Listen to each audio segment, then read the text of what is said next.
institutions in today. So we've got Landris, Religion, and Alexander, who are subject to various people. So welcome. We're Cora, so I'm just going to get on. Safety information, the fire alarm is being tested at 10, so when I jump out of my skin, you can laugh at that. Declarations of interest. How many? Right, minutes from the previous meeting. Does anyone have any comments on the minutes or on the decision as well? No? Right, moving swiftly. One favourite bit, public forum. We've got a few questions. Two are from David Redgewell, who is not here, and one from Dan Ackroyd. So let me go. Take a bit longer if you like. Yeah, I did actually mean to submit this as two questions, but I was confused about whether one or two was allowed. So. Oh, I'm sorry about that. Yeah, so you're allowed to submit. I'll take my time. It's never so late. Yeah, it's an unlimited number of questions. Oh wow. Yeah. That's a bit shit. You'll regret saying that. Up to the point at which I fall asleep reading them, but Okay. Sorry, this is quite early for me, so I'm not going to be very slick. I think there's a few things missing from today's agenda. I and many other people are very concerned about how Bristol Council is currently handling freedom of information requests. There's currently a bit of a culture of secrecy, but it seems when we move to the committee model working group, just from day one, there's going to be conflict around discussions about whether some information can, should, or must be published. I realise you're limited in what this committee can do before the May changeover, but I would have hoped that this committee could form a working group to look at this particular problem in greater depth than possibly can be talked about today. There are other things missing from the member officer protocol document that I don't fully understand, so quoting somebody who rolls around on Twitter, whistleblowing, public interest, human rights don't get a mention. So, do you want to ask a specific question on that? I will. I don't think Bristol Council currently has a good track record of handling any of these things. I understand there's a limited amount of time today. Will this committee be able to look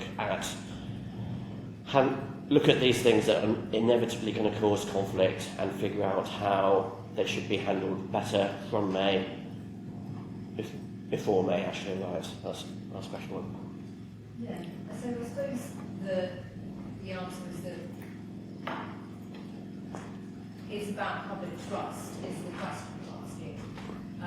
Because as the council will obviously give an answer, we have our legal responsibilities and we adhere to them to the best of our ability.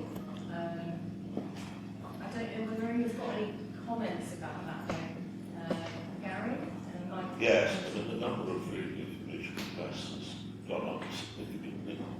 I myself have, because officers refused to answer questions on a number of issues, have submitted freedom of information requests which have been denied. In my view, untrusting. I'm sure I've got a law, but we do need to have a serious look at this. I think we can't do today, but I do think it's something that does need particular attention. They shouldn't have to reach freedom of information, but I'm afraid at the moment they do. Yeah, does anyone else? Yeah. So I think it's a good point. I think it's a fair point if it's not included in our documents as well. So freedom of information. I work as a social worker, as you all know, and it's within anybody's right, our service users, who can just ask for access to their files, right? So it's just a process, and they're sent their files. We do redaction because that's what we have to do. So I think there is something kind of wrong with when an officer obviously Tim will be able to explain to them that if a councillor or somebody asks for some information, it should be a little bit more easier to get that information. So I'm wondering why there is such a difference, Tim, I guess, between people being able to ask for information. You know, if you want to get information from the GP, you just have to ask them, and then get, you know, you can get your files. So the issue about whether people are allowed to access information held by the council, it would be useful to know why it can be quite complicated. So I guess, oh, do you want to come in as well, Tim? Well, I was just going to say, you know, there's obviously people feel there are issues with the way their system works, but is that actually related directly to the committee model that we're discussing today? Yeah. Or is it something that would exist as an issue regardless of which model of governance the council has?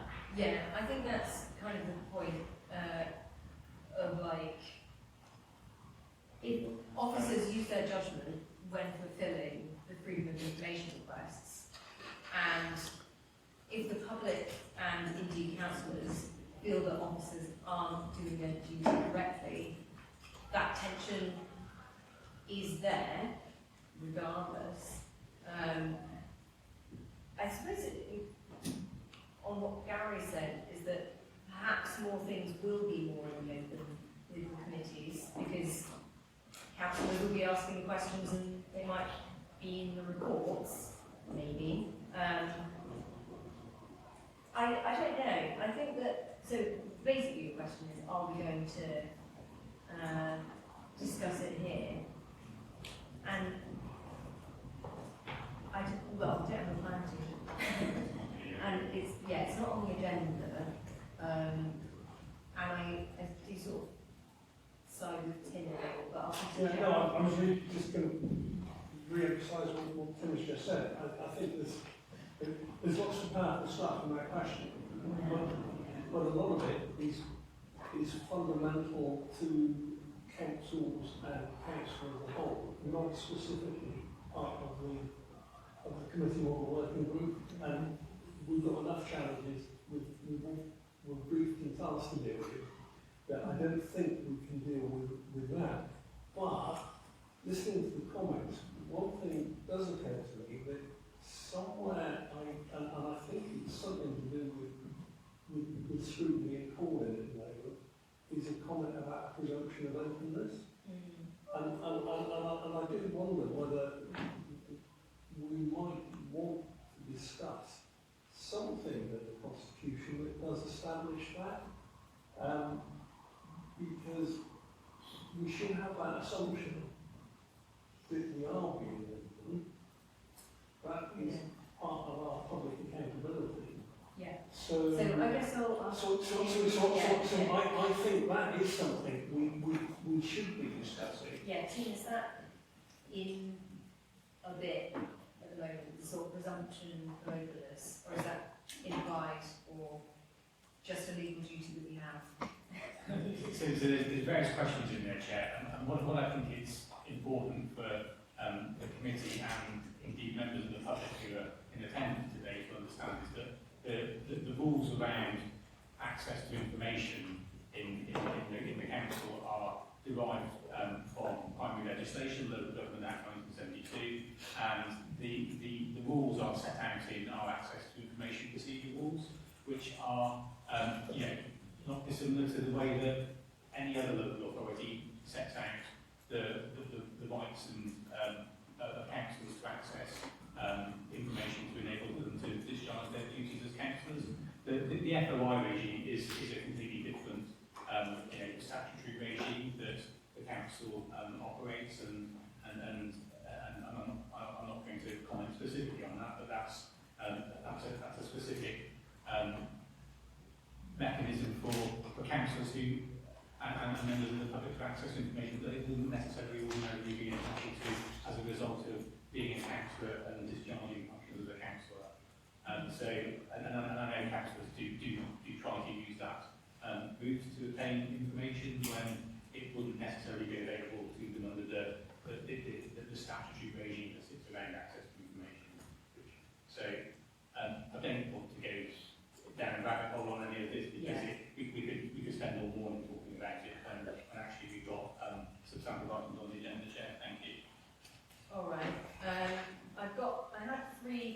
Lorraine, Steve and Guy. You're passing. Yeah, well, of time, but I don't think your question's been answered. Okay, I guess, yeah, we should, rather than discussing more broadly the answer to the point, do you feel it's answered? Or do you want, you've got a second supplementary question. so Yeah, maybe that I think and then it's, I'll come to Steve. regardless of what the council, what the laws are that set up this council, I would have hoped that you could have more laws on top that, as Councillor Gollop said, currently there's no guarantee that people can get information that, in my opinion, they should have access to. Yeah, I think that should be addressed. all right, I'll come to Steve and then Guy. Yeah, it's not going to be a very satisfactory answer to Dan or the rest of the members of the public or perhaps or anybody else, really. But this is a question that goes beyond the remit of this committee. That said, it is something that councillors could look at in another forum.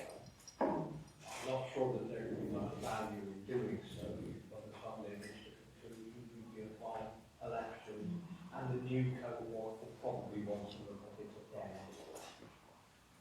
So, as I said, not a very satisfactory answer, but much of what you say is right, and the new cohort should look at it in my view. And Guy? It was just to note that, which is kind of follow up on something that Tim just said, which was around councils using FOI to access information they would be able to access otherwise. What strikes me as peculiar is that the known principles don't just apply to councils. That was my understanding, they would apply to everyone, right, that works for the council. If something can be FOI, then that can't surely be a lawful reason for refusing to let them have that information. But the test in the mode of the principles is information should not be withheld unless there are clear and lawful reasons for doing so. Which kind of makes me wonder why we need FOI. If there's a legal duty to give people information, unless that's the test. If information is out there, if there's no lawful reason for not putting it out there, then how can that dynamic exist? That's the question, which does bring it back to the agenda, which does bring it back to that. Yeah, Voting I suppose issue. can someone find in the papers sort of the part on code of conduct? Maybe we'll bring it up there for further discussion. If you can remember that one. Okay. Coolio. Right. Why did we say that? Right. We now have statements. So we've got. Yes. Oh, do you have another question? Sorry. So- Going mad. Would you have So the second half of it, yeah. Sorry. Yeah. Where were we? It's very warm. Sorry, get a drink. No, I'm fine. I realise this might be out of scope for this meeting, but I think the setup Bristol currently has with a monitoring officer is fundamentally problematic. We all need to remember that lawyers and monitoring officers are people, no matter what people call them, or what unpleasant names people call them elsewhere. Like most people, they just want to get to the end of the week so that they can enjoy their weekend with the family, and they want to get to the end of their career without being involved in any scandals near them. Many situations where monitoring officers need to make decisions are going to be politically fraught, no matter what model this council is working under. No matter who's elected, there's always going to be a chance that there's going to be somebody in the an elected politician with a lot of political power in the council who's going to bring a lot of pressure to bear. I think it's morally wrong to set up a system that puts an expectation on an officer to damage their own career. I think this also sounds like a system that isn't going to work very well. Yeah. Although the referendum on how Bristol City Council is run was to change from a mayoral to a committee system, I think most Bristolians would hope that you would take this opportunity to make more fundamental changes. What is this committee going to do to avoid having so much power in one elected person's hands? have you read the answer? I have. I don't particularly like the answer. Okay, well, I mean, so, other people got this in front of them, because I think that the answer that's been given is appropriate. The monitoring officer is a law thing. It's required by law to appoint one. We're required to have a monitoring officer, and I guess that's like defined by law in what its remit is. So whilst we may have liked perhaps to discuss having like a bunch of monitoring officers or something like that, that is not legally permissible. Is basically the answer, as far as we're concerned. So that's the answer. You can have a supplementary if you like. I don't think there's much point. Okay. Okay. Yeah. Can I just make a point? Because I find a lot of sympathy with a lot of the points that Dan's made, Yeah. but not on this one.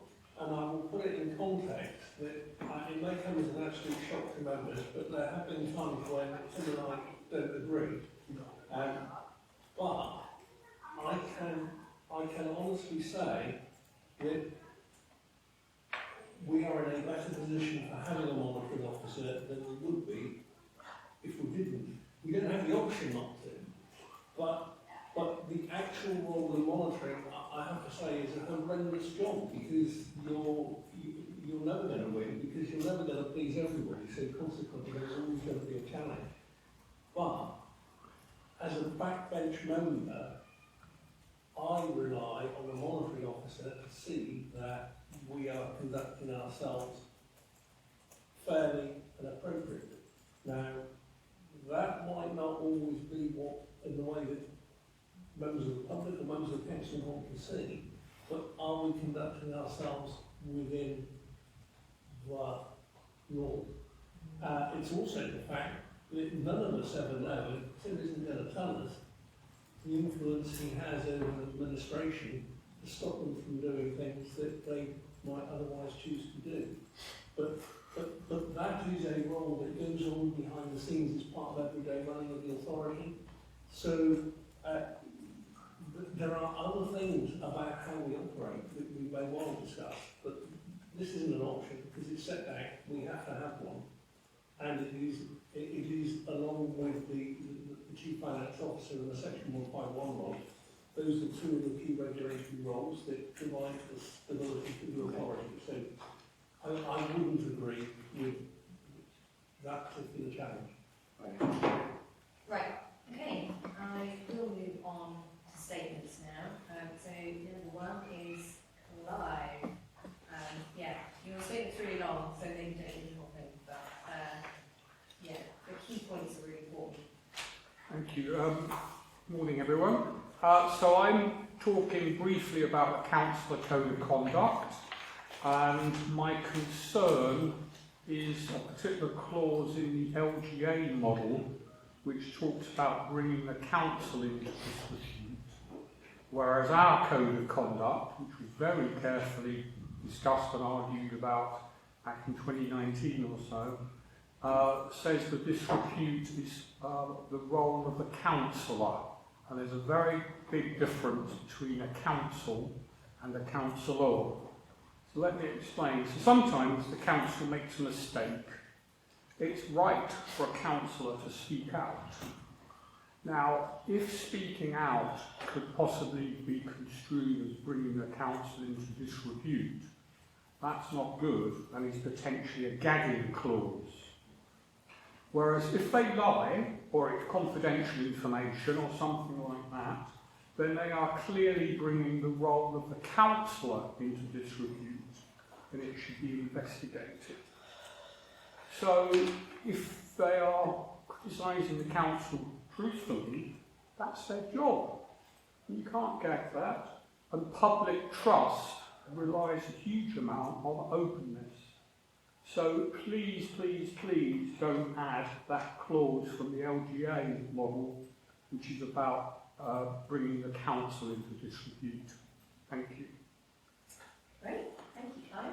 Chair, Yeah. just to say that I spent some time working with Clive in scrutiny over the years, and although we disagree on a number of political points, his intellect, his intelligence, his sensitivity is staggering, and you disregard it at your peril. So I think we need to listen to this point really, really clearly. Yeah, I've noted it And down. I'm absolutely minded to support this. Yeah. You know, don't ever bet against Clive on these sort of issues. Yes.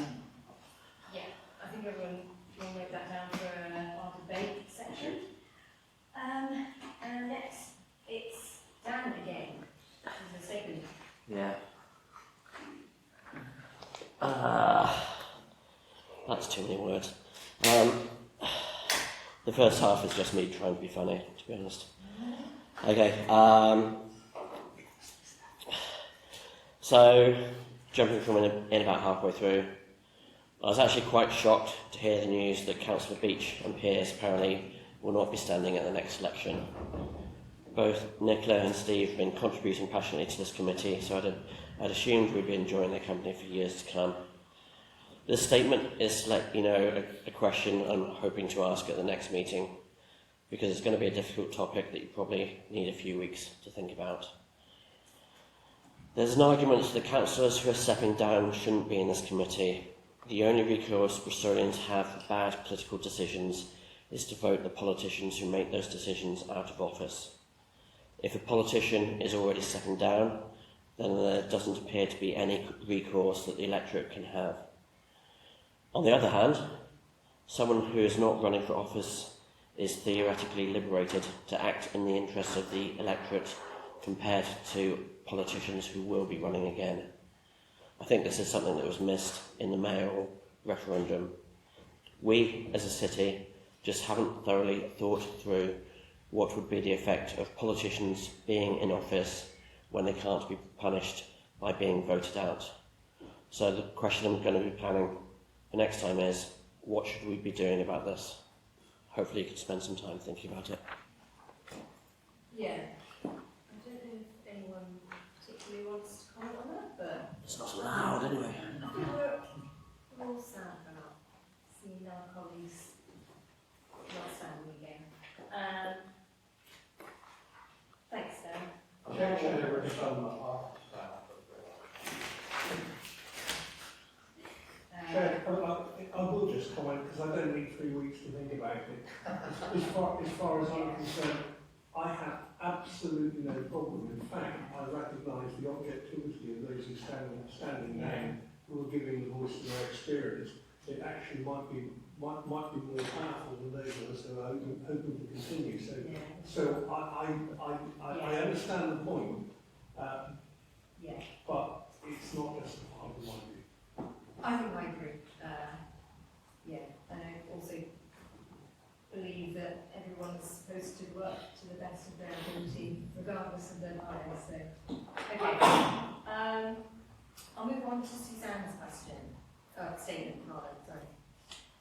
Yes, so I think it's building on this thing about public trust, really, because my understanding and code of conduct are to create and maintain public confidence in the role of the council and of local government.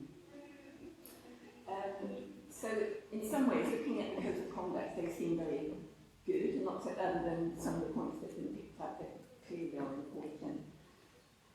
But to me, the problem seems to come in the way they're interpreted and whether they're actually enforced. And I was listening to Radio 4, as I often do, Cressida Dick and the Archbishop of Canterbury talking about their organisations, and when people put loyalty above transparency, how that erodes trust. And as we know, it's led to some critical behaviour, and I'm not suggesting that level of behaviour is in any way going on here. But there is that thing about people closing ranks around each other.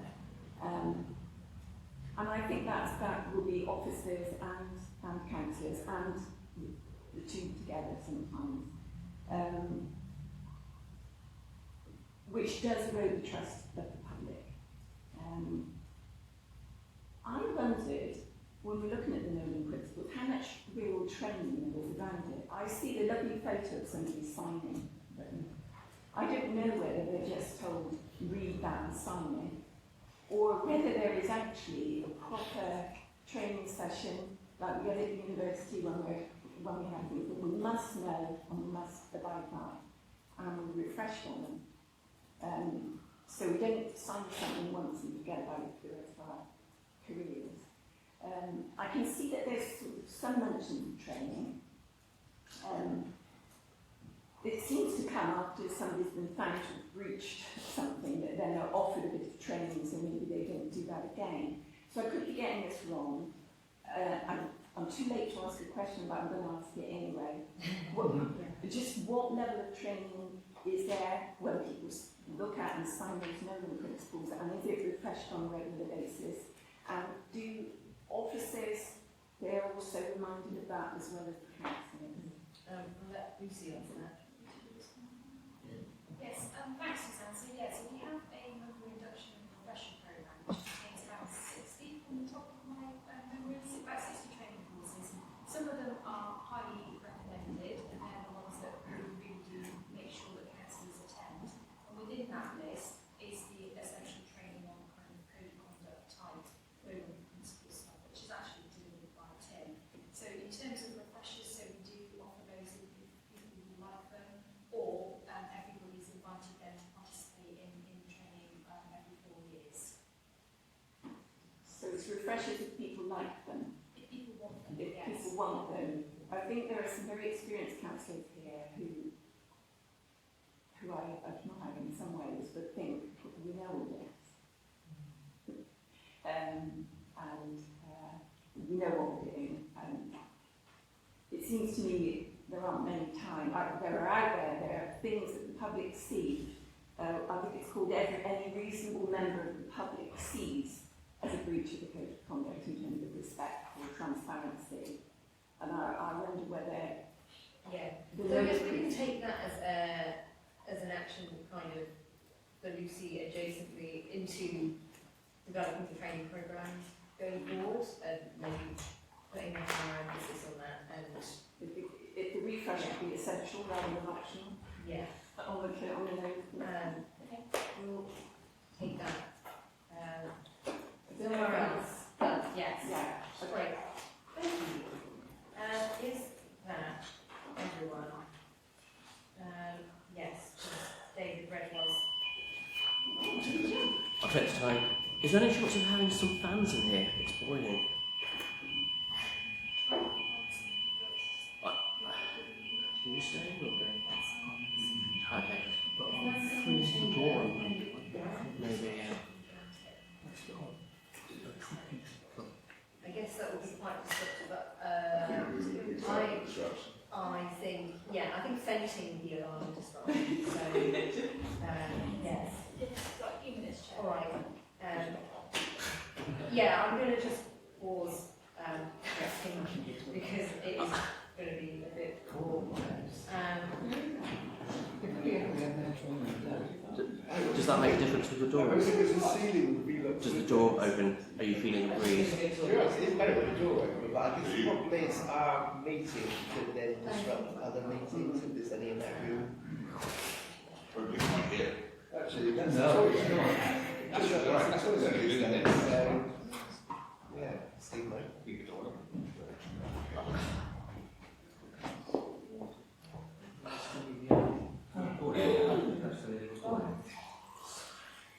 No, tell me. Yeah. You've been here an hour. No. I've got it on my phone as well, but I think yours is better place and Oh, yeah. probably much better quality as well. Yes, I can see it red light there. That's a promising sign. Money. The worst. Last night didn't bother us. No, it was. Actually slept outside. You didn't see I don't know what massive it's success on Wednesday. so good.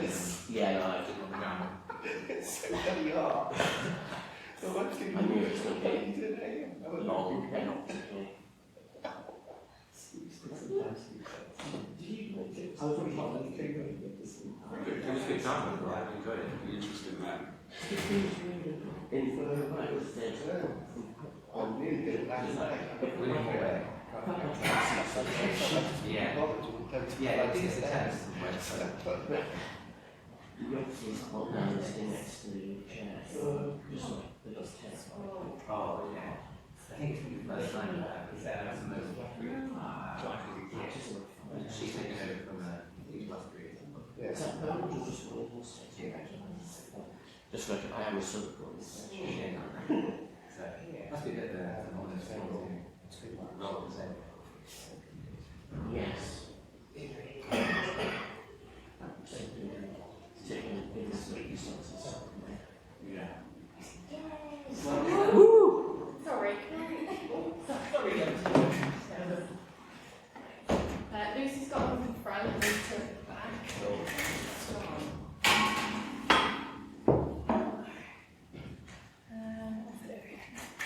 I'm going to plug in. I'm investigating. Yeah, there should be a little more plug there. Oh, there's one right there. It's all in here. My name, say.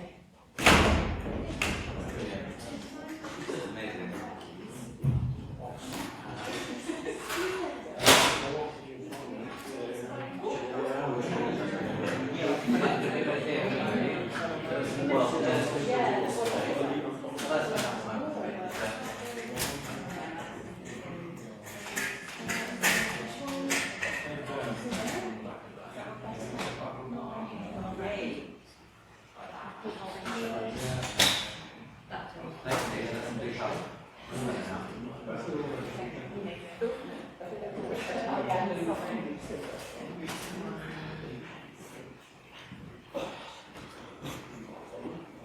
Alright. Let's recommence. Thanks everyone. Sorry for the distraction. And thanks to the public for asking good questions. Right, so member code of conduct. So this is item 6. You should all have paper, and the current code of conduct and the proposed code of conduct, or the Local Government Association model code of conduct. I think the general, let's. Thanks, Chair. I'll just say some introductory remarks as I do on those of these reports. With this one's slightly different, as is the member officer protocol, because the responsibilities for these documents actually sit with the Value and Ethics Subcommittee. So, in a sense, this working group is really looking at these in a kind of consultative way, and hopefully you'll have some feedback for the Value and Ethics Subcommittee that will be later this month, perhaps next month. So I just say that at the outset for this report and the next report. But as members will be aware, we have a code of conduct that's been in place since May 2021, and all members have signed up to that code of conduct. We are recommending in this report that we actually adopt the model code of conduct, which was not available the last time we reviewed the member code of conduct back in 2019-2020. We knew it was in the pipeline, but it wasn't anything that we were able to actually draw on back at the time for the last review.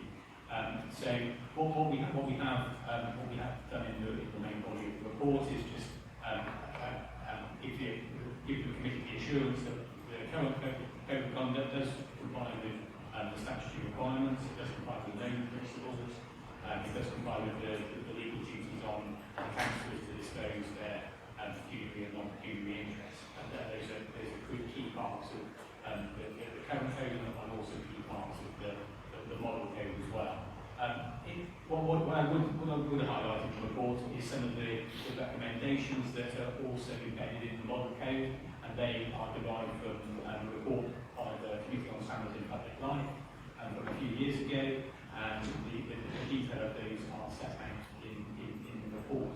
The particular things that I think are actually missing from our current code, and something that we may need to reflect upon, is harassment, although that is something that's in the model code, so one of the reasons why it would be good to adopt that. We don't currently review the code of conduct on an annual basis. We follow the cycle of local elections, and you may want to think about if there's a more frequent approach to reviews. In terms of the legal and constitutional matters, so our current code complies with the Localism Act. Obviously, the model code does as well. A lot of work has gone into that across the sector. They are part of our constitution and will, in due course, when we adopt the rest of the constitution, needs to be formally adopted by full council. As I said at the beginning, this is really a matter for the Value Ethics Subcommittee, but given the work that we're doing in preparation for May 2024 in this working group, it makes sense to bring these documents here for your review and input, and hopefully you'll have some comments that we can feed into the Value Ethics Subcommittee. Thank you, Chair. Thank you, Tim. Okay, yeah, I'll open it up. Yeah, the point being on the forum is absolutely right. If you think to matters that happened in hospital in Chester, sorry, in Chester. Sorry, this is for the thousands. They're basically whistleblowers who were very senior people, like considered local government councillors in that trust, who raised issues which would have been considered by the administration at that time to bring the organisation into disrepute. They were trying to save lives, and basically the fact that the way that they were actually treated should make us very careful about introducing anything which says about bringing the organisation into disrepute. Yeah, so I think probably, does anyone have any points against what Clive said? Because I was quite compelled by what Clive said. And I would suggest that we need to change the model to that. Councillor Rippington. I'm just wondering whether there are kinds of behaviour that would be universally condemned, that would bring the organisation into disrepute, which could be marked out as different from criticism. For instance, openly racist behaviour or And that's already covered by, I think the individual behaviours, they're all separately covered. Right, okay. I suppose, what's an example of, disreputable conduct that would be disreputable to the council itself, that we would want to prevent, is the question, or we would want to cover. That's the point. That's not covered already. Yeah, I can't come up with an example on the top of my head. Maybe Tim, if you know Yeah. what this paragraph essentially is there to cover. Yeah, what kinds of things would it cover? Criminality, perhaps? Well, but again, that's like, I feel feel like that's probably not necessary to cover in the code of conduct. Yeah, Guy, do you have a... I 100% agree with something what was said. Totally genuine question, I'm not making any point. There are circumstances where we would be able, for example, if a member of the country had committed a criminal offence, but had yet to pass trial. If there is a situation where we would wish to remove someone from the council body, pending the outcome of the trial, we would only be able to do that under the code of conduct.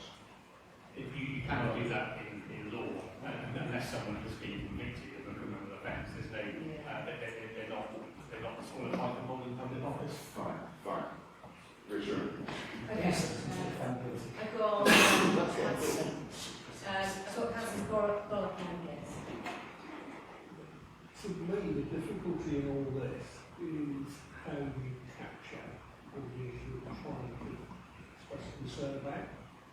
So if you could look back over several years of debates on issues about council, and you would find different councillors expressing their concerns in very different ways.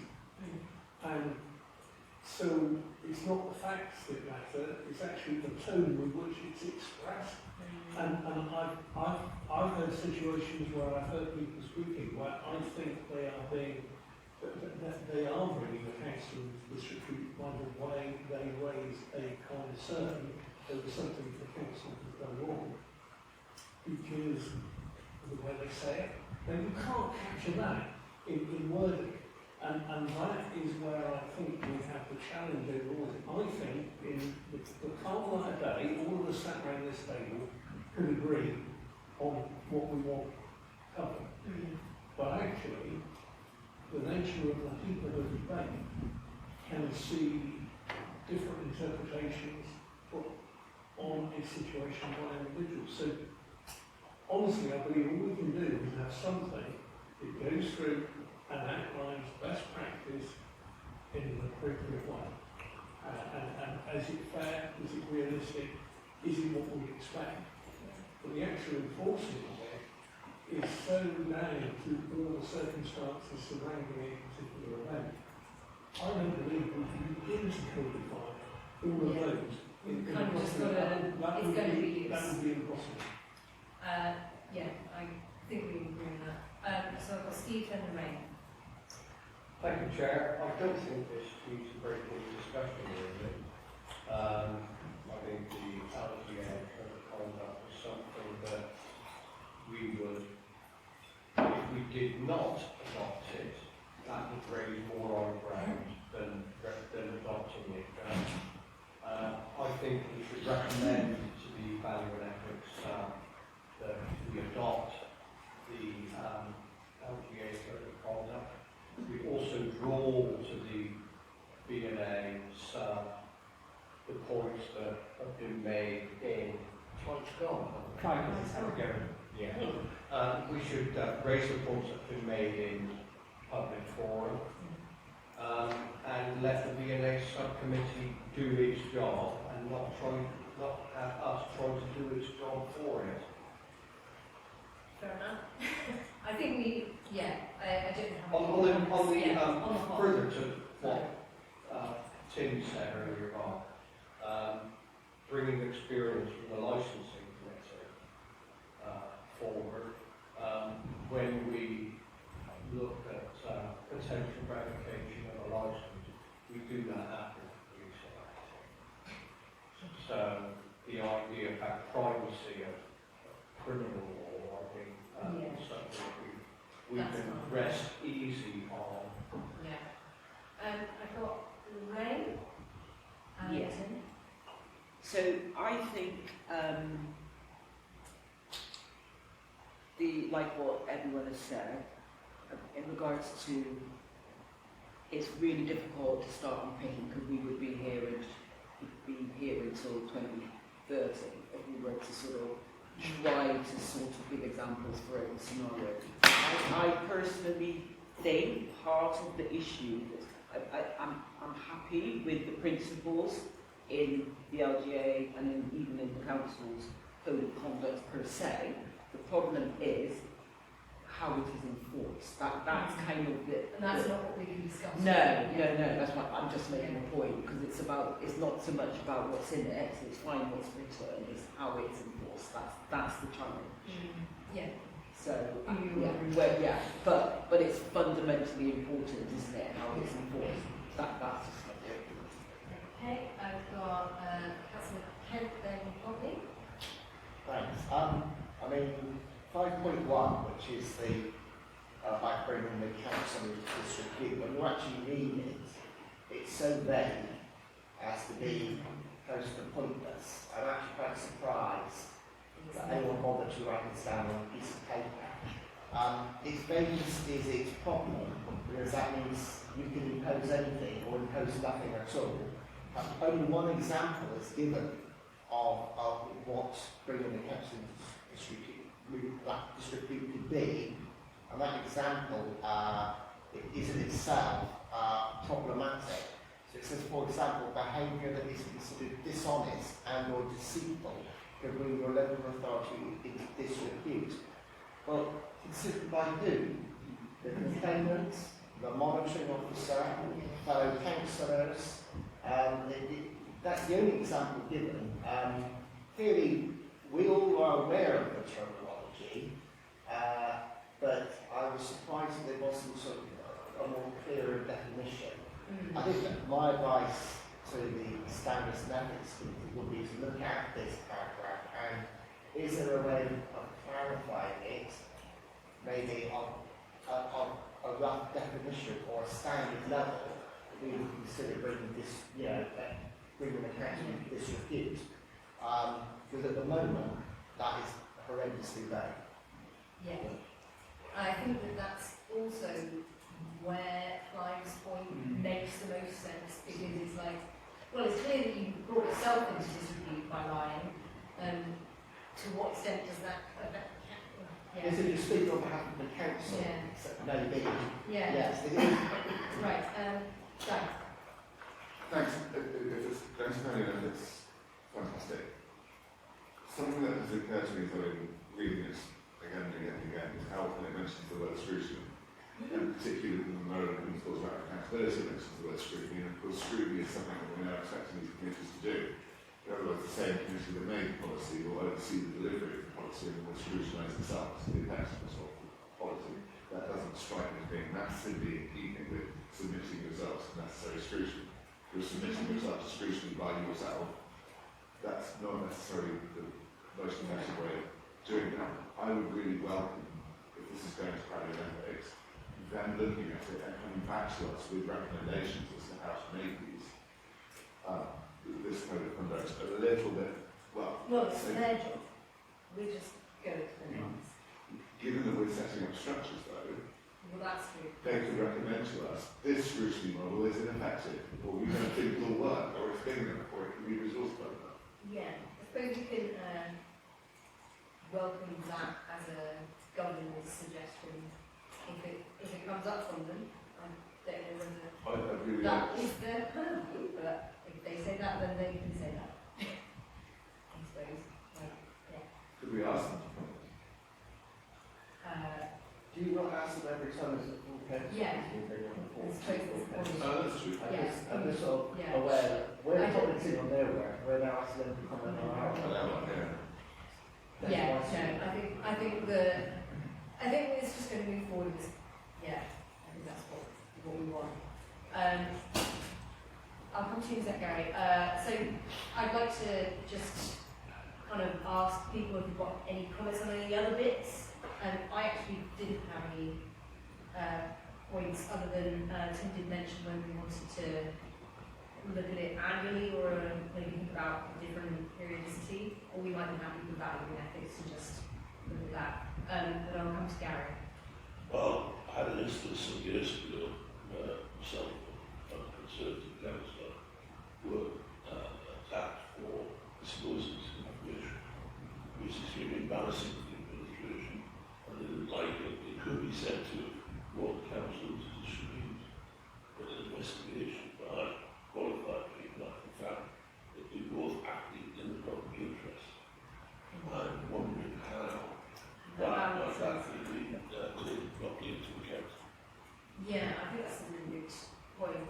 The public interest is higher on the hierarchy than dispute with the council, certainly. So I think, recommending the value ethics, look at it from that angle. That would be quite helpful. Do we have any other comments? Shall I let, I'll let Guy go. And I might be cheeky, just to ruin it. It was just to say, it's sort of comment more than anything else, because the way technically school, I think hearing about it, it's always struck me as other looking at the code of conduct that there is a duty almost to protect the institution.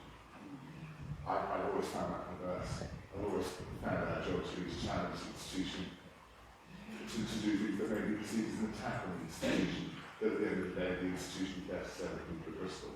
And we are there to serve the people of Bristol. And if there is anything that binds us in doing that, in order to protect the institution, strikes me as perverse, as always has. I think the phrasing in the model, it's almost like you need to have the word unnecessarily. Like, don't just go around saying the council's bad unnecessarily. Like, make an actual direct comment. I think that's like, I think that's perhaps the spirit that they're trying to go for. And it's, yeah, none of us quite agree with how it's there, I think. Okay, I will let you have a little go. Just a very quick one. I think a lot of councils here are asking for clarity around code of conduct. I don't think there can be clarity. There's always going to be situations where reasonable people view a particular situation in two different ways and they can't come to agreement. Yeah. And I think we have said that, like Lorraine and Jeff have both made that comment, but I think we kind of, yeah, we understand that. I suppose that's why we've got Crowley Methods looking at it. All right, so is everyone happy with giving those comments to pass on to values and ethics and move along? All right. So next item. This is the member officer protocol section of the Constitution, I believe. So it's serious time. I'll let you introduce it. Sorry, Chair, what page are we on? Oh, it is 4132. Thank you. 41 is the intro page.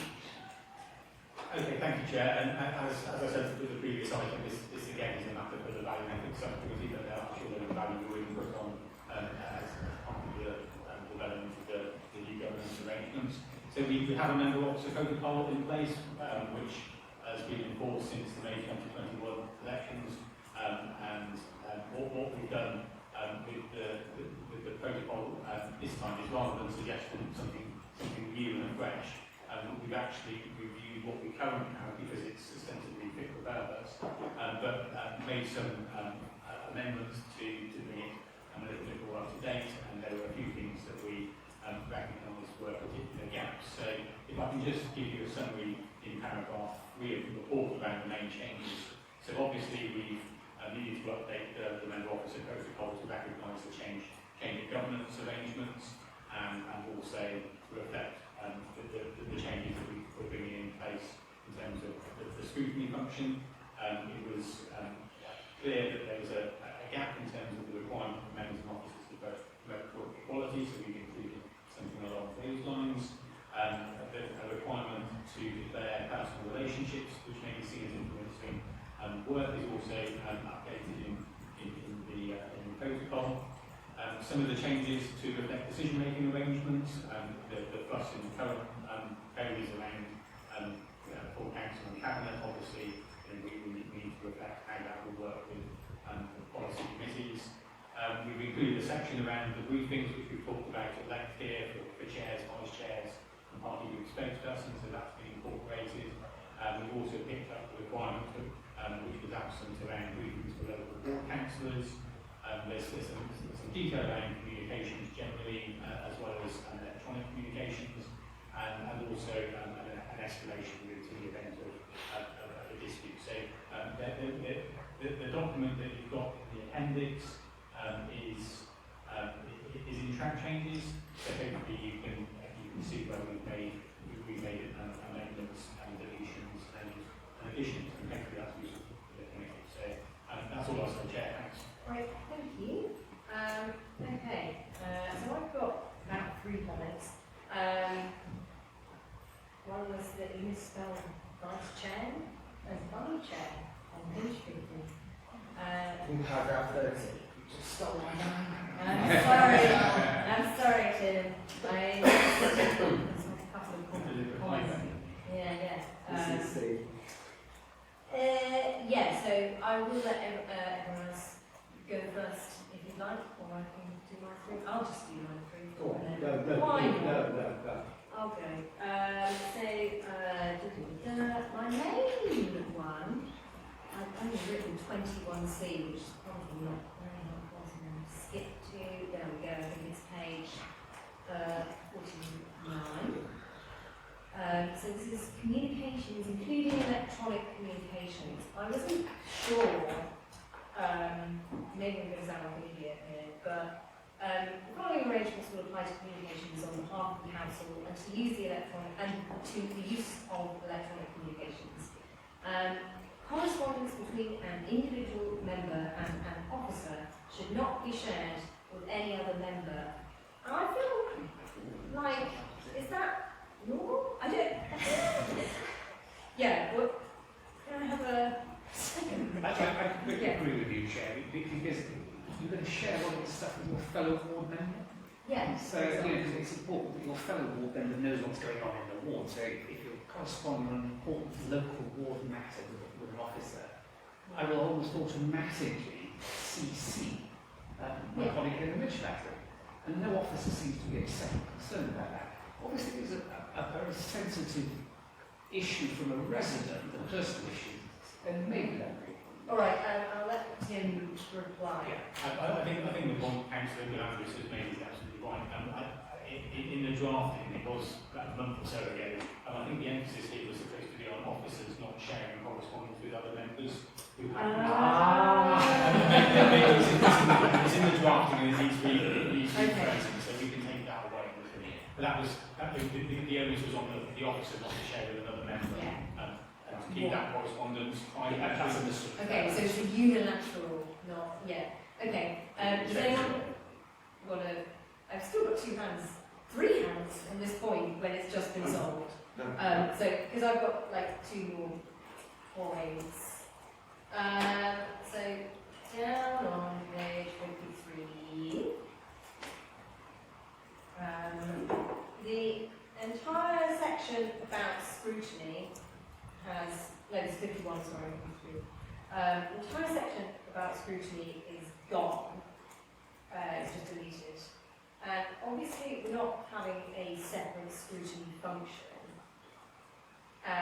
But I was still thinking that perhaps some of the words here might be useful to kind of take out and put somewhere. Whether it's not in this section and it goes into like a policy committee something section, I don't know. But yeah, I felt that deleting scrutiny entirely when we are still like, legally required to, I don't know, I felt some of this could be reused, even though we're not having scrutiny. I don't know how people feel about that though. I know it's quite like, didn't we already have this argument, but just to clarify that, so we have been talking about the policy committee procedure rules and made that very same point, which is actually bits from the overview scrutiny procedure rules and indeed the executive procedure rules, the relevant bits will both need to be incorporated into those. So that's very much on our radar. okay, so this isn't, that was essentially my question. Is this being moved? And the answer is yes. So I'm happy with that. And then my third point, I'm just going through my 3 points and then I'll let everyone else make their points, was additional guidance notes, decision making. The chairs and vice chairs of policy committees will determine the timetable for developing their policies. And I thought we had kind of decided it would be like a collaboration, not just the chairs and vice chairs. I thought that it was amongst the entire committee. Can I just say, we have to live with the fact that the committee is going to meet once every 6 to 8 weeks. Yes, yes, but we had this idea that, how the scrutiny meets at the start of the year and sets the programme. We had the idea that would be done. I don't know. So the timetable hasn't like. So those are 2 different meetings. Are they 2 different things? So one was a briefing of officers of the chair or maybe the vice chair, which would like the equivalent of cabinet member briefings, where officers discuss decision making, which often is probably below the committee level, but also might be also preparing documents. And then there's a second one, which is the agenda setting meeting. I think that's the meeting you're referring to. Normally we would have political leaders from all the groups on the agenda setting meeting. But what we agreed is, unless of course it's highly confidential, when the chair and vice chair are having those meetings, their agenda will be published to the other members of the committee. Right. So if there was an issue, Yes, you're right. they could flag that up Right. and potentially could even be called in for political decision if it really felt necessary. Yeah. Otherwise, the idea is that the process will continue as it currently does. I agree. I'm not sure that it's sufficiently clear. Maybe it is sufficiently clear that that's what it's talking about. But yeah. That's how I read it. That's there fair could be enough. more detail Yeah. about it. I wasn't going to comment on that particular point, but there is another point in that paragraph that just needs updating, because we've noticed in paragraph 1.3c, it talks about time when the text is before the policy review report, so we will update that for the All right, thank you. That is the end of Jenny. I will now go around. So I'll ping pong. So I'll go Gary, Guy, Lorraine, Tim. Right, members' roles, F, acting as advocates on behalf of constituents. Now, strangely enough, all constituents don't necessarily... Sorry, Gary, which bit are you talking about? Do you have a citation so we can all follow it? Protocol of member officer relations. What page? What page? Apologies. Bottom of page 44. Thank you, Gary. Sorry. Acting on as advocates of behalf of constituents. Now, constituents don't always agree. Sometimes they disagree rather violently, but surprisingly, one faction will always assume that the council should follow what they want, rather than take a balance of what different groups actually want. And I think something has to be put in to actually take that into account. And secondly, it has got to role the members to involve themselves in the day-to-day management of the council services. Now, we're not there running the services, but we have to be able to actually find out what's going on. And therefore say, well, doing it that way, it is not working as part of the social function, part of that role. So I think we'll assess doing it. Sorry, Gary. Yes, it was like it was okay and then it was not okay. What is it? Is it the no, it's the Mr. Waste.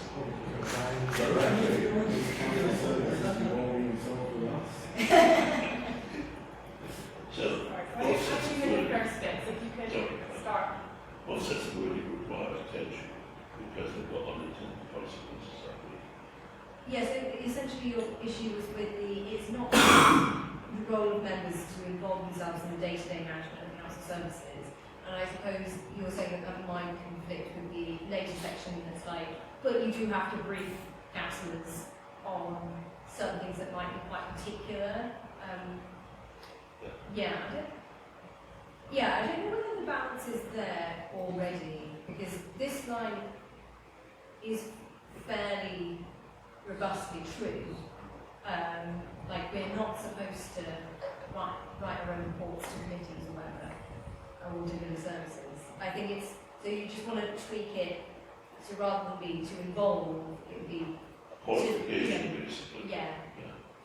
Just make it slightly more robust. I'm going to keep going. Can I just come in on the point? One of the Okay, points very briefly. Gary referred to the acting as advocate on behalf of constituents. And I just question that, because I don't have to act as an advocate for all my constituents. I can act as an enabler so that, to help them to put their case. But actually, as an advocate, because I have to agree with what they say. Yeah, it doesn't. It means that you are advocating for their position, even if you think they're wrong.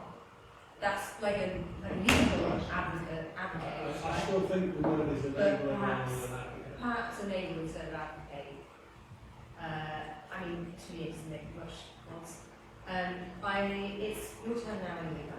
I'm going to come back to that. Right. So I think Jeff's point is really critical. Okay. As someone who used to represent a really significant member of the BNP, as a constituent in my ward, I am not going to marry them. I am not going to advocate for them. And nor really, if I'm really honest, I'm going to treat them with that much respect. Yes. I think there is a real conflict.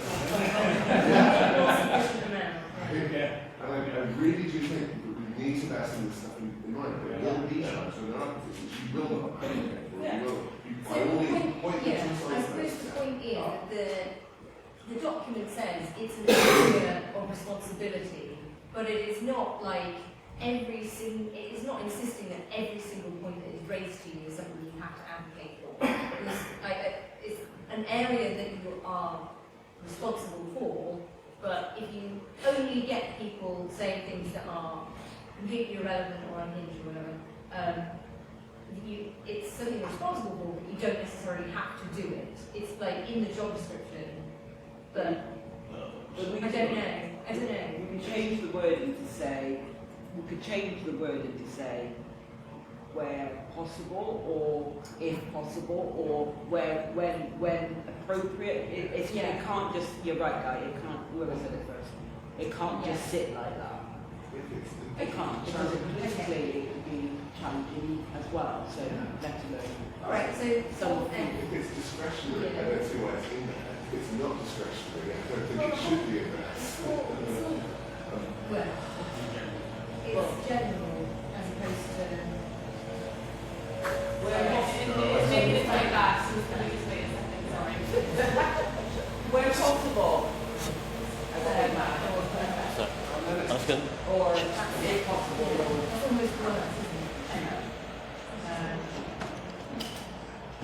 Yeah, I think we take the point, and I do think it would be good to make that slightly more robust. Let's not try and get the exact wording. No. I agree, and we'll ask officers to make an update to reflect that, you're not going to consistently do every single thing you're told to do. Right. Yeah, right. There are real points. Well, my test for all of this is it enforceable? If it's not enforceable, it shouldn't be in there. And if it's not, and who would rely on it? And if no one would rely on it, it shouldn't really be in there. Otherwise, it's just it's very aspirational language that serves no purpose, but a member of the public looking how to find a member of the authority accountable, or wishing to rely on this for some purpose, or a council officer or a member for that matter, has to trawl through a load of vague aspirational statements that no one can rely on and that no one can be held accountable for. So taking a rebuttal to this thing might not be the worst thing in the world. But just to raise the point of drafting, 21D was the one that really jumped out at me as I was reading it on page 49. Members should pass all correspondence relating to council business to officers, so that officers can respond on behalf of the council. Yeah, what's that about? Is that another one where the emphasis is kind of. Also, read it again, because I don't want to lose my space. Members should pass all correspondence relating to council business to officers, so that officers can respond on behalf of the council. What? Is that normal? The circumstances in which members might receive correspondence from members of the public asking about certain matters can be as varied as the breadth of the council's function. So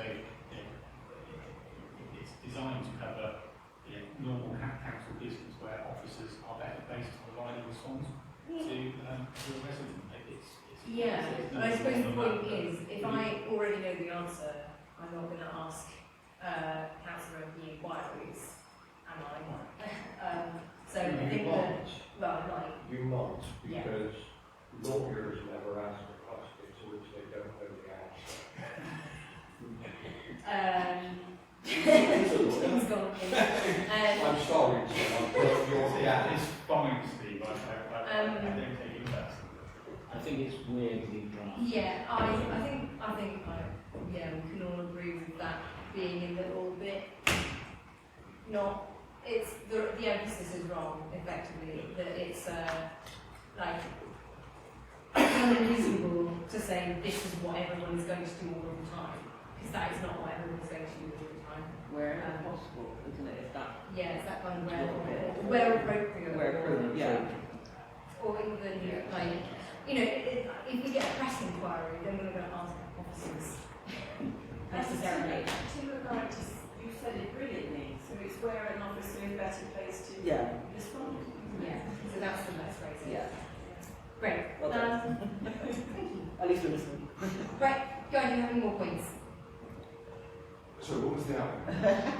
Yes, we agree. We're going to change it and add where an officer is better placed to answer the inquiry. Just to be clear, if you rise to me asking about the council issue, I can't respond. I have to pass that over to a council officer. Where? Well, where the council officer is better placed to respond. Who decides that? You do. That means if you don't know the answer. Where you feel. Yeah, Okay, where you fine. feel. That's- Yeah, but at least you got the point.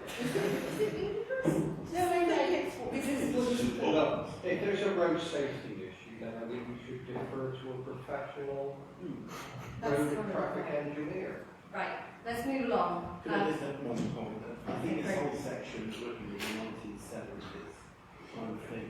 You need to take a look at it in the whole and say that the role of the council now has moved on. You know, I'm out with community groups, signing parks, chopping down hedges, and if I waited for an officer to respond to all my casework, I wouldn't be here. I would be kicked out in 7 years ago by the electorate. Right. So the whole thing has changed. We're doing a lot of officer work now. Probably worth looking at a whole section at some point and to update that. It's good for, I think, members of the public to see that as well. Not really what was still in the 1970s. Or you just look out windows and something happens. That's a really interesting point. I always think about a bit more space, John. I don't suggest it is giving more space Yeah, and another time. But I think there's an underlying All right, issue there. I'll let Tim come back, and then I do want to get back into the order that I had on my paper, which did include you, Lorraine, you weren't it? Tim. Yeah, thanks, Chair. All I'll say is in paragraph 21 is new, it's not something that we've had previously. There's been a number of comments here, and I think we've got enough of a steer that we need to, adjust this paragraph before we can get into evaluate. So, You may not get it done within the time scale of this document, but I think it's time that that was recognised formally. Because we do fall foul of it sometimes. I think we do sometimes not to make photos of this, photos of that. And actually reality in our job, in the perception of lives of some officers, just isn't what it is anymore. Okay, thanks. Do you have to be? That's all I'm doing. All right. Thank you. Okay, Have you got me I'll put you on the list. Okay. We're coming to Lorraine. Right, I've lost my train of thought because I didn't bring my pen and paper. I think there is something probably very different to somebody that's in the cabinet. So that's my statement in regards to what was just said. That might, so, but Tim said, as already clarified, they're going to go along with it because that might be specific to cabinet members. Anyway, I want us to look at changing the statement. Where is it now? Sorry, because I've been scrolling up and down this page now. I wasn't right. Where it says, so it's dotted around, but bottom, just top of page 45. Promote equality and treat others with respect.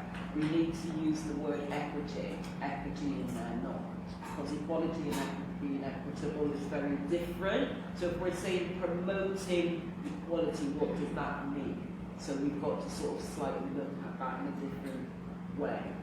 Because the word, whenever that's a move that's being made by council. So just the way it's now the equity and inclusion policy. So that's a really good find. Yeah.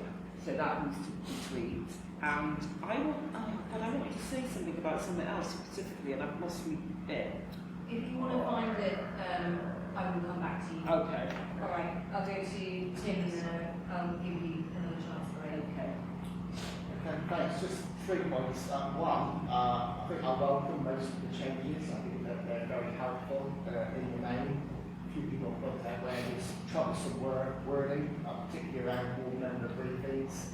To a board member, I've been frustrated in the past, but obviously just blatantly saying no, they will not meet with me to discuss the issue. I don't think that's right as a board member, but it is a board issue you're trying to discuss.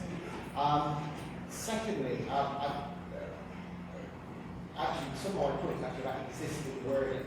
So under paragraph 10, members can expect officers, is F, timely responses to inquiries and complaints, i.e. within the corporate standard of 7 working days. Certain departments have that as the target goal, but I will apply to in 7 working days. Not all, some are really, really good. Some you just know, oh, I will hear from you in 7 working days, which actually turns into 10, 11, 12 days if you email them on a Friday night, which is not uncommon with me. I think we should relook at that target goal. Councillors are often dealing with the public, we're not full-time employees ourselves, so it can take a day or two to get to a public's inquiry to you, it can take a day or two to get back. That's sort of unacceptable delay. Whether or not value and ethics reduce back to 5 working days, which is a full week, I don't think it's unreasonable. I do accept that you've got to be a reasonable amount of time. And even if that replies, I've got your question, it's a little bit more complex than you think. I think actually been another week. Yeah. I think at the moment you often wait 7 working days for actually sometimes what there is a big pointless reply. That was my first point, and I accept that's an existing paragraph.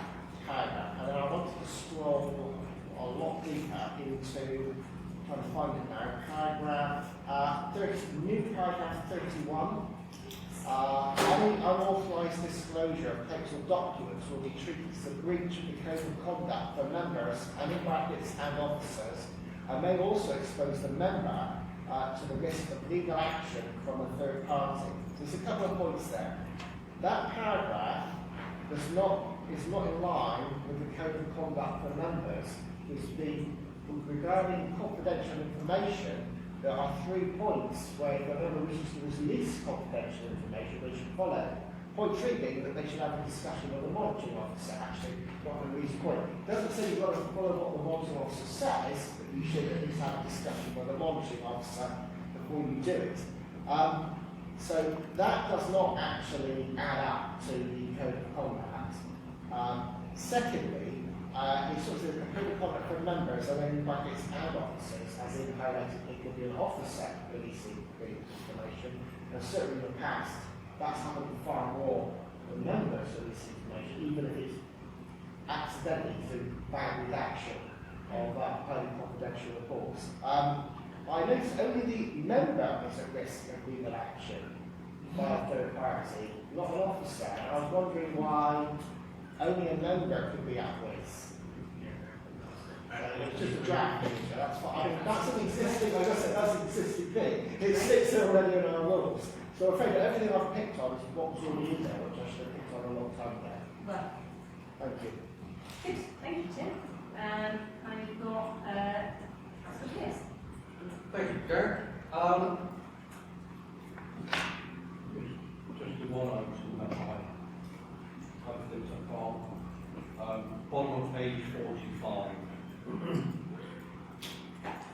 Actually, top of page 46. The section on expectations members can expect from officers. There's section on to M, A to M, and then A to R. There's some confusion that arise from the draft there. 2 small, 2 lowercase series of subparagraphs. The section 10, first subparagraph, I, awareness of and sensitivity to the political environment. Members can expect from officers awareness of and sensitivity to the political environment. That's 8 words, and I think that leaves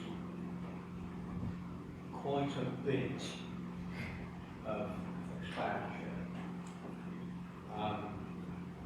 what political environment are we talking about? The political proportionality within the council? Are we talking about whether or not there's a majority, one party in the... Yeah, I read it as... However, I think it's much wider than that, because the world has moved on, the world has changed a lot since 2013 when I was first elected. It's changed even more since 2016.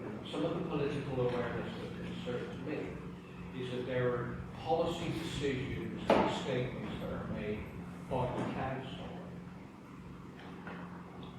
and resolutions that are passed in full council that clearly express political will and an expression of the wider political and social environment. And those are on occasion ignored when subsequent decisions are made.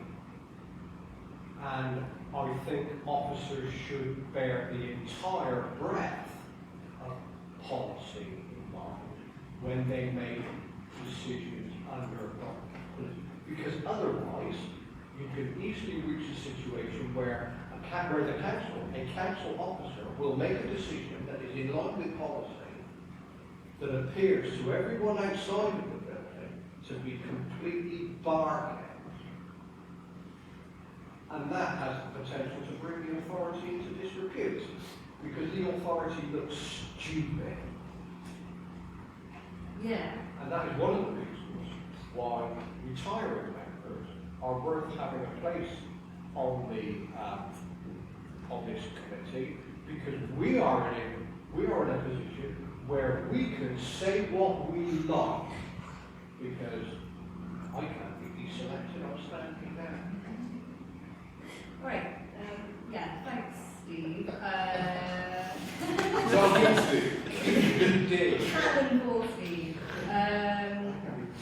Yes, so I suppose we kind of got that noted down as a suggestion. As I say, I see a lot of advertisements for officers, training courses for political. I don't know how you're going to spell that. Yes, thank you very much.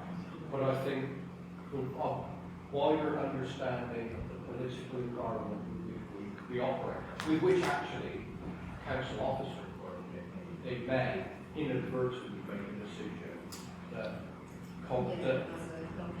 that speaks contrary to things, because things that politicians say in debate and in other areas of activity matter. The things that politicians say matter. And I think that's important. And I think it's important that everybody knows that. I think it's important that the public has faith that when their politicians speak, they speak with a measure of force. Some measure of force. It may be a minority position, but the dissenting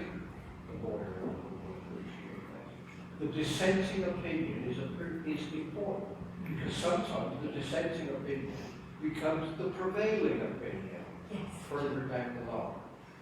I misspoke earlier when I said that lawyers never ask a question which they don't already know the answer.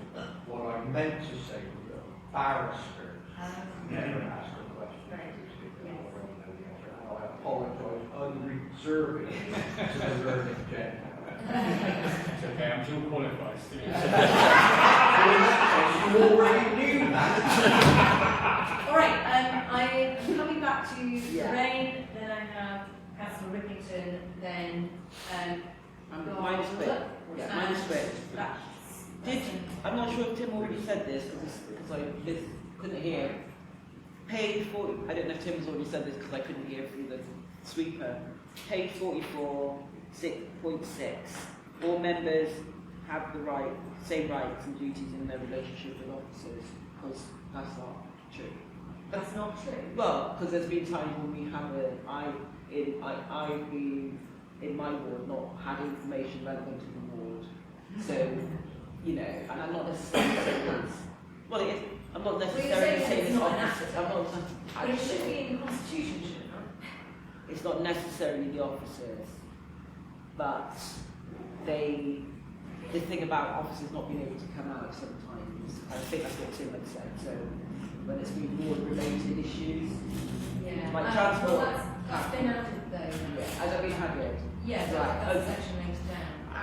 Right, okay. Okay. Yeah, it's one of the new sections. Cool, Okay, thank you. Thank you, Chair. I have, Lots of space. Tim. Well, I just wanted to come back to Tim's point about confidential information. And it's something I have raised before, but I do think there are times when it is not clear what information is in the public domain, or can be released into the public domain, and what information can't.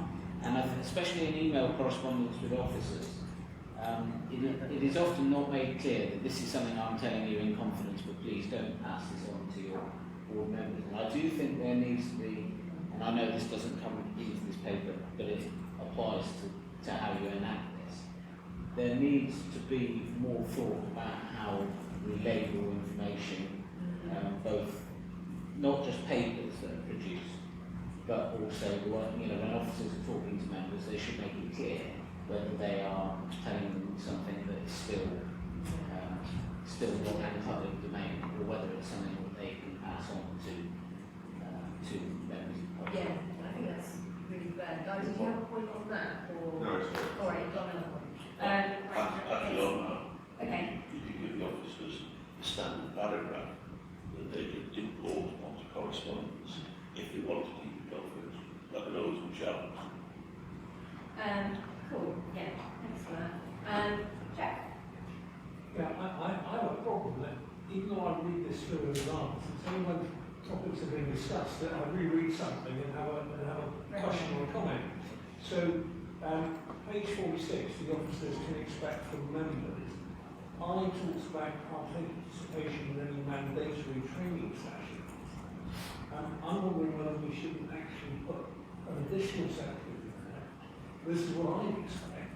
I expect members on a committee to attend appropriate training sessions for that committee, because if officers are turning up to a committee and find that the members haven't attended a training session, so they have different levels of understanding about what that committee is dealing with, it will make their job very difficult. So it just seems to me that should be a requirement. We should expect that as a requirement of members of a certain policy group. Yeah, I think that's a good addition. Great. I have Guy. Yeah, I'm getting my Very good work, Sarah. Apologies, I dash off, stress out, but it's on page 51, I think. But coming back to that unauthorised disclosure, and it's just be careful with changing the wording to any unlawful disclosure in terms of documents. Just Yeah, that change makes that sense. to a flexible and slightly It absolutely certain. Yeah, that's good. And, on that, we know to charge. Can you just, which paragraph was it exactly? Well, paragraph new number 31 or number 29 on page 51. Great. Thank you. We do have another half hour of the meeting to go. If you have to go, that's okay. Can I just come back to what Jeff was saying? Yes. Just quick. I haven't been on the meetings of this committee, so I don't know in detail. But in terms of attendance at policy committees, has there been discussion about substitution? And whether, because then you may have members turn up as a substitute but not have the training that you're talking about, and whether whether you require training of someone who's just going to be there once.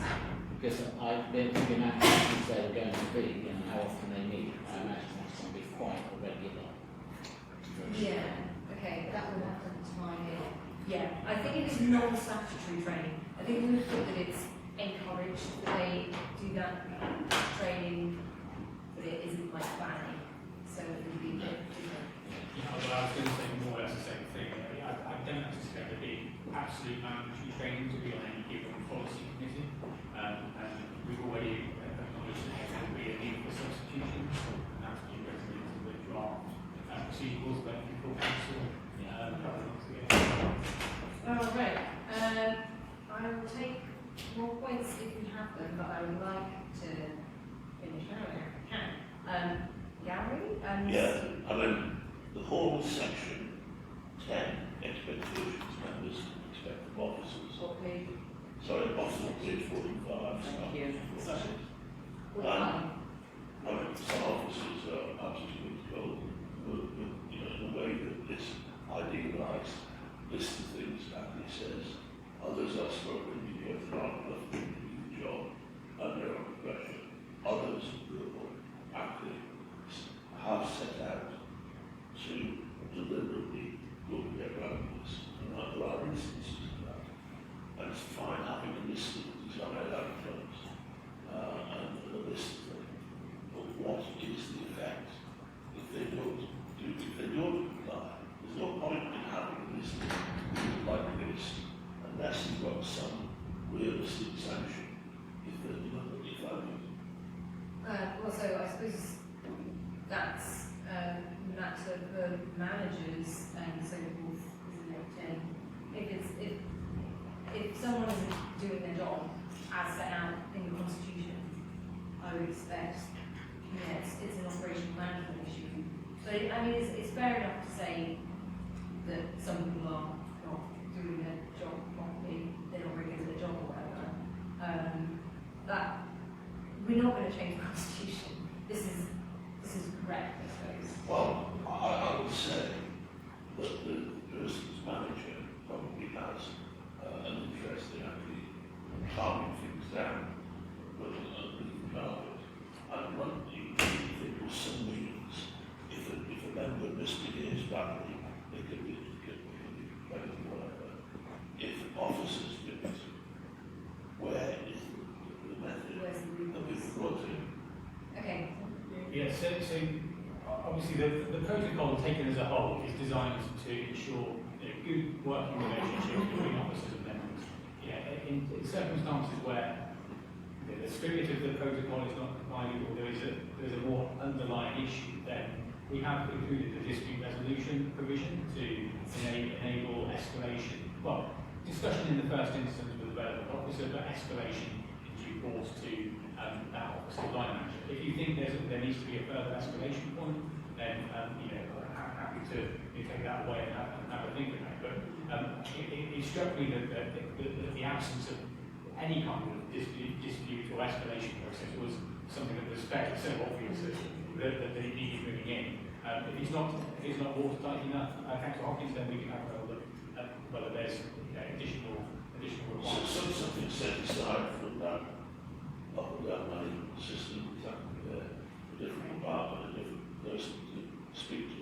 Yeah, maybe there's something that, like a couple of options you might be able to think of to suggest value and ethics committee look at, rather than necessarily change the text. But So the two suggestions that spring to mind are either that in the absence of a satisfactory answer when the matter is escalated to the office of line manager, that there is a further escalation point either to the head of HR or to the council's monitoring officer. Those would be the two obvious points that you could consider. we can let value and ethics decide that, I think, because that's not my wheelhouse. Although Lorraine was doing face. Well, just quickly. I was just thinking, I don't know if I want any more detail, because I just think we want to work collaboratively, and if I get an occasional answer from officers about a situation that I'm not happy with, what I tend to do is email back saying, I don't understand, or could you elaborate, or I'm not happy, I don't think that's enough. And I don't think I've ever reached the point besides from there were some missing responses altogether with this time frame thing, I wouldn't want to escalate something in regards to casework type scenarios. So are we talking about casework? Sorry, let me be very specific. Are we talking about casework? Well, because I wouldn't want to escalate and start doing things. Yeah, but I suppose the point is that the protocol ought to be there. That's the point, right? And we haven't. And I guess we've got it set out like this is what is expected. If there's a dispute, who does it go to? Gary's point is that there should be maybe an even higher point than just the first line management point, which is I don't know. This seems fair enough, but we'll let value and ethics hand that out. Okay. If there are no other points, no, sorry, you were. Yes, Steve. Yeah, thank you, Chair. I hope you will indulge. I might have. Too much indulgence today. Shut that up. I hope you'll indulge me. I feel I wish to expand on what I was speaking about earlier. Well, okay. Is there a point in the Constitution that... Yeah, it's the same 10 first paragraph Yeah. on that I'm speaking to. And I think for clarity that it would be very preferable that officers are aware of things that are going on elsewhere in the authority, so that they are able to help and assist members to prevent them making a stupid decision. Stepping on each other's toes. Yeah, so, as an entirely hypothetical. I don't think we need it. Well, this draws it out fully. If a transport committee were to say there's an underutilised, there's a plot of land there, we're going to tarmac over it to put in a parking lot. And that underused, disused plot of land turns out to be an allotment site, then the elected members that are about to make that decision need to have a hand on the shoulder from an officer to say, you do realise that that is politically sensitive and you will make the authority look stupid because of all the things so when you it say said a lot about more sustainable food, it might just gold be food informal. awards, all the environmental catastrophe. I suppose that's about whether they've been properly breached. It's not quite so much about the cross. But I do take the point. And I think there's maybe something, so what members can expect from officers is that officers will talk to each other almost. It's part of it. And will be thoroughly And where there is, yeah.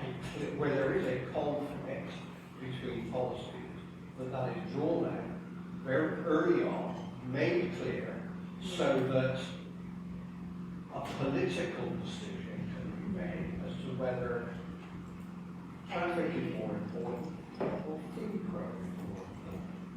Because the two communities of interest in the wider community, one or other, will cut up rough over which decision goes the out. only point I might make on that. Am I making myself in any way clear? It makes sense, Steve. I think the only thing I might say is whether or not that's in here or it's in sort of one of the other sections. But I guess we'll ask officers But to what it's all about is it's about political awareness.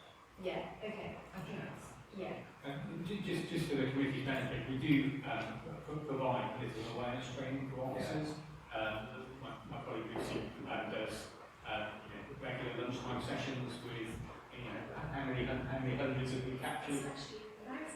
And obviously we're revising the material as well for 2024. Cool. All right. I think that might be that section of the agenda then, which means that we get to have a verbal update from the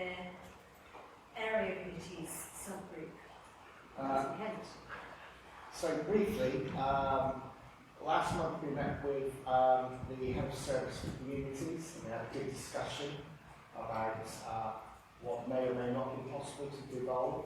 We're trying to go through each sort of service area and even sent in advance a series of questions which were part of the statement that myself and Councillor Mobley made. So we just sort of brought some of that out. We are still waiting on written replies from quite a few. I think officers are chasing up their fellow officers to get those written replies to us. And obviously we want to accelerate that work, and our next meeting is Monday, I believe, just as a reminder. So I suppose, since we're in the committee, are you quite satisfied that that's going to cover what it needs to be covered? The process sounds like it's good. We need to but- accelerate, I believe. Okay. That's what we're looking at. If we're to meet the goal of being back June time, we need to sort of pick up the speed. Yeah. Which is, I think, what we will do. We'll probably need to meet at least every 2 weeks so we'll catch up. Right. Since we're a bit early, I'll let you and then I'll leave. Oh no, I should come to council as well. Gary. Yeah, well, I mean, some officers, as we had the last time, cooperated very well. We put forms out there, so can you just answers, please? And we were then having a productive discussion. Others have just ignored the process up to now. Frankly, it's not helpful. What we did get from our discussion was something very positive, I think, that we more or less all agree on, is that there should just not be really should just not be regarded as a sole subsidiary council, that we needed to get higher potential cooperation funding from other organisations in the area of play. So we have a little partnership rather than just a committee putting in a very limited institutions. That's true. It's a very good idea. These retiring members do have their place. Yeah, okay. I've seen people ask why this is only ever a verbal update rather than a written update. So I can understand that certain things are going on in the background and there'll be a point at which there's a paper on it. But is there a reason why if we put a one there? It can be. We could turn it into a written update if that's what people prefer. I mean, it will be short and brief, and probably just 2 paragraphs. I don't mind if that's the preference of the committee. To do that. Obviously, the problem with that is it's always going to be about 10 days out of date. But I guess you can always verbally update it. Update the update. I mean, I'm not sort of demanding it, but I just think it sort of makes it look like it's a lesser item on the agenda. I suppose the point is that it doesn't have, we're not making a decision. I just want to make sure it's going along. Yeah. But that's for future meetings. We will attempt to also give a written one side written update as well. well, we'll ask for it, and if we don't get it, then I guess. If we think it was officer capacity, chair. Yeah. Right. So finally, work programme for promoting. I guess we'll note that. No, I'm not doing that. Yeah, I'm not doing that. So if no one has any other business, then we are done with it. Just it's too warm.